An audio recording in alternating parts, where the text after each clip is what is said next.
प्रिय बच्चों नमस्कार। पिछले दिनों हम पढ़ रहे थे जैनेंद्र कुमार का लिखा हुआ पाठ लेख निबंध बाजार दर्शन। इसके 2 खंड हम पढ़ चुके हैं। पिछले वीडियोज़ में हमने देखा था कि किस प्रकार से लेखक बताता है कि एक बार जब उसका मित्र बाज़ार गया था कुछ खरीदने के लिए, तो वह गया तो था कुछ मामूली चीज़ें खरीदने के लिए, थोड़ी-सी चीज़ें खरीदने के लिए, लेकिन जब वापस आया तो ढेर सारी चीज़ें लेकर आया। वहीं एक दूसरे मित्र के साथ घटित घटना का ज़िक्र करता है और बताता है कि वह कुछ चीज़ें खरीदने गया था, उसके पास पैसा भी था, लेकिन वह कुछ चीज़ खरीद कर के नहीं लाया। क्यों नहीं लाया पूछने पर उसने बताया कि ये सब बाज़ार का प्रभाव है। बाज़ार एक शैतानी जाल जैसा है। जैसे एक शैतान अपने जाल में लोगों को फँसा लेता है, वैसे ही बाज़ार भी है जो अपने जाल में लोगों को फँसा लेता है। वो बताता है कि मुझे क्या चीज़ें खरीदनी है, क्या चीज़ें नहीं खरीदनी थी, ये मैं डिसाइड नहीं कर पा रहा था, क्योंकि सभी चीज़ें मुझे अच्छी लग रही थी और मैं कुछ चीज़ छोड़ना नहीं चाहता था। अगर मैं कोई चीज़ खरीदता और कुछ चीज़ नहीं खरीदता तो ये नहीं खरीदने वाली चीज़, ना खरीदे जाने वाली चीज़ों के साथ अन्याय होता है, इसलिए मैं कुछ खरीद कर नहीं लाया। इसके बाद उसने बताया था कि बाज़ार किस प्रकार से एक व्यक्ति के ऊपर प्रभाव डालता है। जब हमारी जेब खाली होती है और हमारा मन भरा होता है, अर्थात चीज़ों की चाह कम होती है, तो बाज़ार का प्रभाव कम होता है। लेकिन अगर मन खाली है और जेब भरी हुई है, मतलब हमारे पास पैसे हैं और हमें चीज़ों की चाहत है, तो ऐसे में बाज़ार का जादू हम पर चल जाता है और फिर हम बाज़ार की गिरफ्त में आ जाते हैं। और घटनाओं का ज़िक्र करता है और लेखक बताता है कि कैसे हमें बाज़ार के प्रभाव से बचना है, कैसे उसके जादू से अपने आप को बचाना है। तो उसने 1-2 बातों का ज़िक्र किया कि जब हम यह निश्चित कर लें कि हमें क्या-क्या चीज़ों की सख्त ज़रूरत है, जो ज़रूरत की चीज़ें हैं वही चीज़ें अगर हम बाज़ार से खरीदने जाएँ और बाकी चीज़ों से हमसे कोई मतलब नहीं है, तब हम बाज़ार के जादुई प्रभाव से अपने आप को बचा सकते हैं। आइए आगे शुरू करते हैं। अगला है कि लेखक बोलता है, पड़ोस में एक महानुभाव रहते हैं जिनको लोग भगत जी कहते हैं। चूरन बेचते हैं। यह काम करते जाने उन्हें कितने बरस हो गए हैं, लेकिन किसी एक भी दिन चूरन से उन्होंने 6 आने से ज़्यादा नहीं कमाए। चूरन उनका आसपास सरनाम है और खुद खूब लोकप्रिय हैं। कहीं व्यवसाय का गुर पकड़ लेते और उस पर चलते तो आज खुशहाल है क्या माला माल होते। क्या कुछ उनके पास न होता। इधर 10 वर्षों से मैं देख रहा हूँ, उनका चूरन हाथों हाथ बिक जाता है, पर वह न उसे थोक देते हैं, न व्यापारियों को बेचते हैं, पेशगी ऑर्डर कोई नहीं लेते हैं। बंधे वक्त पर अपनी चूरन की पेटी लेकर घर से बाहर हुए नहीं कि देखते देखते 6 आने की कमाई उनकी हो जाती है। लोग उनका चूरन लेने को उत्सुक जो रहते हैं, चूरन से भी अधिक शायद वह भगत जी के प्रति अपनी सद्भावना का देह देने को उत्सुक रहते हैं। पर 6 आने पूरे हुए नहीं कि भगत जी बाकी चूरन बालकों में मुफ्त बांट देते हैं। कभी ऐसा नहीं हुआ कि कोई उन्हें 25वां पैसा भी दे सके। कभी चूरन में लापरवाही नहीं हुई और कभी रोग होता भी मैंने उन्हें नहीं देखा है। और तो नहीं, लेकिन इतना मुझे निश्चय मालूम होता है कि इन चूरन वाले भगत जी पर बाजार का जादू नहीं चल सकता। तो वह एक और उदाहरण ज़िक्र देता है। इसके पहले उसने बताया कि बाजार के प्रभाव से, जादुई प्रभाव से कैसे बचते हैं। अब उसने एक उदाहरण दिया भगत जी के रूप में। कहते हैं कि मेरे घर के पास, मेरे पड़ोस में एक महानुभाव, एक व्यक्ति रहते हैं जिन्हें लोग प्यार से भगत जी कहते हैं। वो चूरन बेचने का काम करते हैं। चूरन का मतलब पाउडर, चूर्ण। कहते हैं कि वो कई वर्षों से ये काम कर रहे हैं, लेकिन उनका एक वसूल है, एक नियम है कि वे 6 आने से ज़्यादा की बिक्री प्रतिदिन नहीं करते हैं। 6 आने की उनकी ज़रूरत है। जब भी 6 आने का व्यवसाय हो गया, 6 आने की बिक्री हो गई, तो बाकी बचा हुआ चूरन बच्चों में बाँट देते थे मुफ़्त में और वापस चले आते थे। कहते हैं कि मुझे इतना पक्का पता है, निश्चय रूप से मैं कह सकता हूँ कि उन भगत जी पर, उस व्यक्ति पर बाज़ार का जादू नहीं चल सकता। आइए आगे देखते हैं। कहते हैं, कहीं आप भूल न कर बैठिएगा, इन पंक्तियों को लिखने वाला मैं चूरन नहीं बेचता हूँ। जी नहीं, ऐसी हल्की बात भी न सोचिएगा। यह समझिएगा कि लेख के किसी भी मान्य पाठक से उस चूरन वाले को श्रेष्ठ बताने की मैं हिम्मत कर सकता हूँ। कहते हैं कि मुझे मत समझ लेना कि मैं चूरन की बात कर रहा हूँ, तो लेखक, मैं खुद चूरन बेचता हूँ, लेकिन ऐसा नहीं है। मैं चूरन नहीं बेचता हूँ, ऐसा कभी मत सोचिएगा। आगे कहते हैं, क्या जाने उस भोले आदमी को अक्षर ज्ञान तक भी है या नहीं, और बड़ी बातें तो उसे मालूम क्या होंगी। कहते हैं, और हम आप न जाने कितनी बड़ी बड़ी बातें जानते हैं। इससे यह तो हो सकता है कि वह चूरन वाला भगत हम लोगों के सामने एकदम नाचीज आदमी हो, लेकिन आप पाठकों की विद्वान श्रेणी का सदस्य होकर भी मैं यह स्वीकार नहीं करना चाहता हूँ कि उस अपदार्थ प्राणी को वह प्राप्त है जो हम में से बहुत कम को शायद प्राप्त है। उस पर बाजार का जादू वार नहीं कर पाता। माल बिछा रहता है और उसका मन अडिग रहता है। पैसा उससे आगे होकर भीख तक मांगता है कि मुझे लो, लेकिन उसके मन में पैसे पर दया नहीं समाती। वह निर्मम व्यक्ति पैसों पैसे को अपने आहत गर्भ में बिलखता ही छोड़ देता है। ऐसे आदमी के आगे क्या पैसे की व्यंग्य शक्ति कुछ भी चलती होगी? क्या वह शक्ति कुंठित रहकर सलज्ज ही न हो जाती होगी? कहते हैं लेखक भगत जी को स्वयं तथा मान्य पाठकों से, मतलब इस निबंध के पढ़ने वालों से श्रेष्ठ बताते हुए कहता है कि भगत जी पर बाजार का जादू वार नहीं कर सकता है। भगत जी भले पढ़े लिखे नहीं हैं, कम पढ़े लिखे हैं, कम शिक्षित हैं, लेकिन वे उनकी इच्छाओं पर उनका ज़्यादा नियंत्रण है। लेखक कहता है कि भगत जी उससे या किसी पाठक से कम शिक्षित हैं, या हो सकता है उन्हें अक्षर ज्ञान तक ना हो, पर उनकी जीवन जीने की कला श्रेष्ठ है। भगत जी को चाहे हम तुच्छ समझें, छोटा समझें, नाचीज समझें, लेकिन उनके पास वह श्रेष्ठता है जो हम लोगों के पास नहीं है। वह क्या है? वह है जीवन को सहज रूप में जीने की कला, जीवन को आसान रूप में जीने की कला। पैसा और बाजार भगत जी को अपने मोह पाश में नहीं बांध पाता है। कहते हैं पैसा और बाजार का अपना जादुई प्रभाव पैसा और बाजार भगत जी के ऊपर नहीं चलता है, नहीं दिखा पाता है। मानो पैसा उनके आगे गिड़गिड़ाता हो, उनसे विनती करता हो कि हे भगत जी मुझे ले लो, मुझे अपने साथ ले चलो, मगर भगत जी उसे तिरस्कृत कर देते हैं, उस पर भी दया नहीं दिखाते हैं, उसे बिलखता हुआ छोड़ देते हैं। आइए पैसे की व्यंग्य शक्ति की सुनिए, वह दारुण है। मैं पैदल चल रहा हूँ कि पास ही धूल उड़ाती निकल गई मोटर। वह क्या निकली, मेरे कलेजे को कौंधती एक कठिन व्यंग्य की लीक ही आर से पार हो गई। जैसे किसी ने आंखों में उंगली देकर दिखा दिया कि देखो उसका नाम है मोटर और तुम उससे वंचित हो। यह मुझे अपनी ऐसी विडंबना मालूम होती है कि बस पूछिए नहीं। मैं सोचने को हो आता हूँ, हाय यही माँ बाप रह गए थे जिनके यहाँ मैं जन्म लेने को था। क्यों न मैं मोटर वाले के यहाँ जन्म हुआ, क्यों न मैं मोटर वालों के यहाँ हुआ। उस व्यंग्य में इतनी शक्ति है कि जरा में मुझे अपने सगों के प्रति कृतघ्न कर सकती है। कृतघ्न मतलब होता है जो अपने साथ किए गए एहसान का बदला एहसान से ना चुकाए, जो किसी के द्वारा किए गए एहसान को ना माने। लेकिन क्या लोक वैभव की यह व्यंग्य शक्ति उस चूरन वाले अकिच्चर मनुष्य के आगे चूर चूर होकर ही नहीं रह जाती? चूर चूर क्यों, कहो पानी पानी, तो क्या बल है? तो वह क्या बल है जो इस तीखे व्यंग्य के आगे ही अजेय ही नहीं रहता, बल्कि मानो उस व्यंग्य की क्रूरता को ही पिघला देता है? आइए इसकी व्याख्या देखते हैं। लेखक कहता है कि पैसे की व्यंग्य शक्ति बहुत मारक होती है।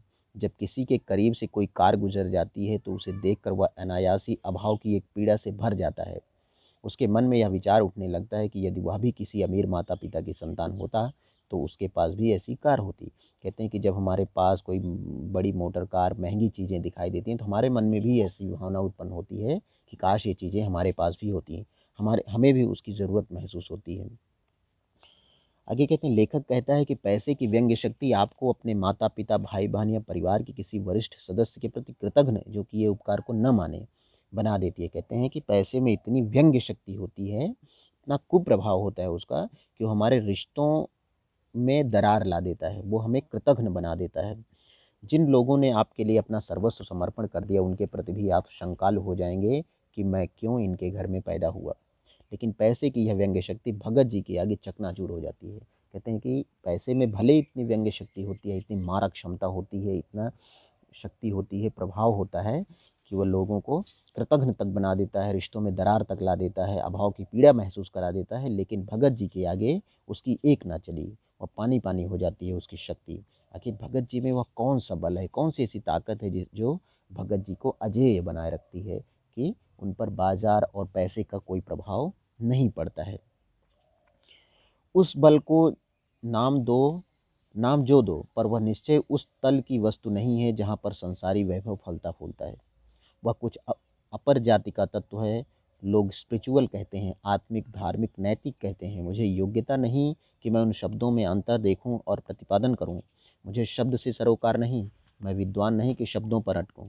लेकिन इतना तो है कि जहाँ तृष्णा है, बटोर रखने की स्पृहा है, स्पृहा मतलब इच्छा, लालसा, कामना है, वहाँ उस बल का बीज नहीं है। बल्कि यदि उस बल को सच्चा बल मानकर बात की जाए तो कहना होगा कि संचय की तृष्णा और वैभव की चाह में व्यक्ति की निर्बलता ही प्रमाणित होती है। निर्बल ही धन की ओर झुकता है, वह अबलता है। वह मनुष्य पर धन की ओर, चेतन पर जड़ की विजय है। आइए इसकी व्याख्या देखते हैं। कहते हैं कि जिस बल के कारण भगत जी पैसे की व्यंग्य शक्ति को चकनाचूर कर देते हैं, अपने ऊपर उसका प्रभाव नहीं जमने देते हैं, उस बल की चर्चा करते हुए लेखक कहता है कि वह बल कोई सामान्य वस्तु नहीं है, वह विशिष्ट है। विशिष्ट मतलब विशेष है, स्पेशल है। उस बल को आप आध्यात्मिक कह सकते हैं, आत्मिक कह सकते हैं, धार्मिक कह सकते हैं, नैतिक कह सकते हैं। कहते हैं कुछ भी कहिए, लेकिन वह बल जो है, जिस बल के बूते पर, जिस बल के प्रभाव में आकर, जिस बल की मदद से भगत जैसे लोग बाजार के प्रभाव को चकनाचूर कर देते हैं, पैसे की व्यंग्य शक्ति को चकनाचूर कर देते हैं, निर्मूल कर देते हैं, वह बल कुछ विशेष होगा। आप उसे आध्यात्मिक बल कह सकते हैं, आत्मिक कहिए, धार्मिक कहिए, नैतिक कहिए, कुछ भी कहिए, पर वो है बहुत विशेष। लेखक कहता है कि उस बल को शब्दों में बांधने की शक्ति उसमें नहीं है। हाँ, इतना कहा जा सकता है कि जहाँ पर तृष्णा, तृष्णा मतलब प्यास, चाह, इच्छा, सब कुछ बटोर लेने, रख लेने की है। बटोर कर रख लेना मतलब इकट्ठा करना, कलेक्ट करना, संग्रहण करना, यह है, वहाँ उस शक्ति का बीज पल्लवित नहीं होता है। कहते हैं कि अगर किसी के मन में बहुत से ज़्यादा चीज़ों को इकट्ठा करने की लालसा है, इच्छा है, तो उस व्यक्ति के अंदर वह बल नहीं आ सकता जो भगत के अंदर था। भगत के अंदर वह बल आया इसलिए क्योंकि उनके अंदर ज़्यादा पैसे कमाने की लालसा नहीं थी। वो, उनको जितनी ज़रूरत होती थी उतने का ही चूरन बेचते थे, बाकी चूरन वो मुफ्त में बांट देते थे। वो जब बाज़ार जाते थे तो जिन चीज़ों की उन्हें ज़रूरत होती थी वही चीज़ खरीदते और सीधे वापस आ जाते थे। मतलब बाजार और पैसे का कुप्रभाव वो अपने ऊपर नहीं पड़ने देते थे। ये बल उनके पास इसलिए आया क्योंकि उनके पास तृष्णा नहीं थी। आगे कहते हैं, लेखक कहता है कि धन के वशीभूत होकर निर्बलता की पहचान है। धन की ओर झुकना मनुष्य की चेतना का ह्रास है। कहते हैं कि अगर मनुष्य धन की ओर झुकने लगेगा तो समझ लो यह उसकी पराजय है, उसकी हार है, उसकी चेतना का ह्रास है, उसकी चेतना की कमी है। आइए आगे देखते हैं। एक बार चूरन वाले भगत जी बाजार चौक में दिख गए। मुझे देखते ही उन्होंने जय जयराम किया। मैंने भी जयराम कहा। उनकी आंखें बंद नहीं थीं और न उस समय वह बाजार को किसी भांति कोस रहे मालूम होते थे। राह में बहुत लोग, बहुत बालक मिले जो भगत जी द्वारा पहचाने जाने के इच्छुक थे। भगत जी ने सबको ही हंसकर पहचाना, सबका अभिवादन किया और सबको अभिवादन किया। भगत जी ने सबको ही हंसकर पहचाना, सबका अभिवादन लिया और सबको ही अभिवादन किया। इससे तनिक भी यह नहीं कहा जा सकेगा कि चौक बाजार में होकर उनकी आंखें किसी से भी कम खुली थीं, लेकिन भौचक्के हो रहने की लाचारी उन्हें नहीं थी। व्यवहार में पसोपेश उन्हें नहीं था और खोए से खड़े नहीं वह रह जाते थे। भांति भांति के बढ़िया माल से चौक भरा पड़ा था। उस सब के प्रति अप्रीति, तिरस्कार, अप्रीति मतलब मोह की भावना का ना होना, इस भगत के मन में नहीं है। जैसे उसे समूचे माल के प्रति भी उसके मन में आशीर्वाद हो सकता है। विद्रोह नहीं, प्रसन्नता ही भीतर है, क्योंकि कोई रिक्त भीतर नहीं है। कहते हैं कि एक बार चूरन वाले वही भगत जी चौक बाजार में मुझे दिख गए, तो उन्होंने सबसे नमस्कार किया, अभिवादन किया। कुछ लोगों ने उनको अभिवादन किया, कुछ लोगों को उन्होंने अभिवादन किया। सबसे हंस हंस करके बोले, बहुत सारे लोगों से बोले। लेकिन उनके बारे में कहा जा सकता है कि उनके ऊपर किसी भी पैसे का या बाजार का, जो बाजारें तमाम सामानों से सजी हुई थी, उसका कोई प्रभाव उनके ऊपर नहीं था। कहते हैं भगत जी लेखक को बाजार चौक में दिख जाते हैं। वे लोगों का अभिवादन स्वीकार करते हैं तथा लोगों से प्रसन्नतापूर्वक मिलते जुलते हैं। उनके इस व्यवहार से यह साबित होता है कि उनकी आंखें खुली हुई हैं, परंतु ये बाजार की चकाचौंध से दुखी नहीं है। इसके पहले के गद्य खंड में हमने देखा था वीडियो में कि आँख बंद कर लेना या आँख फोड़ लेना समाधान नहीं है। समाधान है कि अपनी इंद्रियों पर नियंत्रण रखना। तो वही यहाँ भगत जी कर रहे हैं।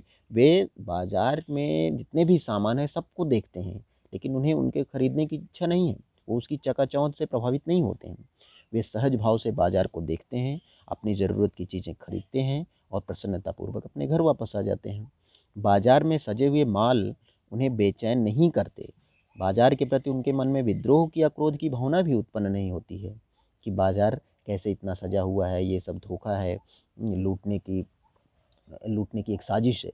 लोगों को बेवकूफ़ बनाया जाता है, घटिया माल दिया जाता है, पैसे कमाने का एक धंधा है, ज़रिया है बाजार को इस तरह से सजाना। कहते हैं कि उनके मन में बाजार के प्रति कोई भी क्रोध की भावना भी नहीं थी, अपितु उनके मन में सभी वस्तुओं के लिए एक आशीर्वाद था, सभी वस्तुओं के प्रति समान भाव था, आशीर्वाद जैसा था।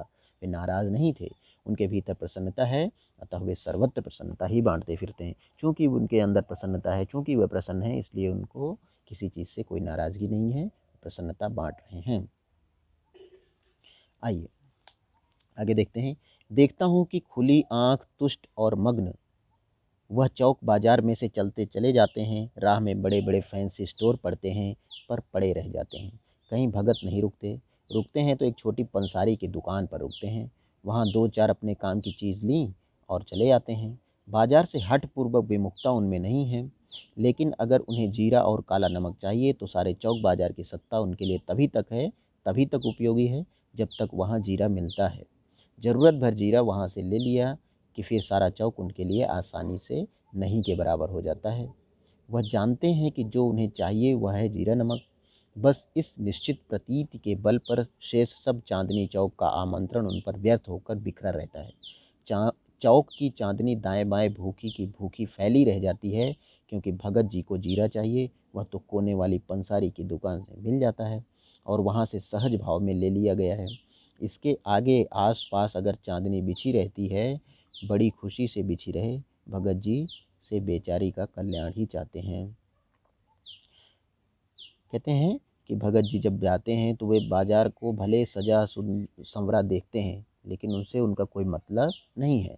वे संतुष्ट मन से बाजार को देखते चले जाते हैं। रास्ते में बड़े बड़े फैंसी स्टोर दिखाई पड़ते हैं, लेकिन भगत जी को उनसे कोई लेना देना नहीं है।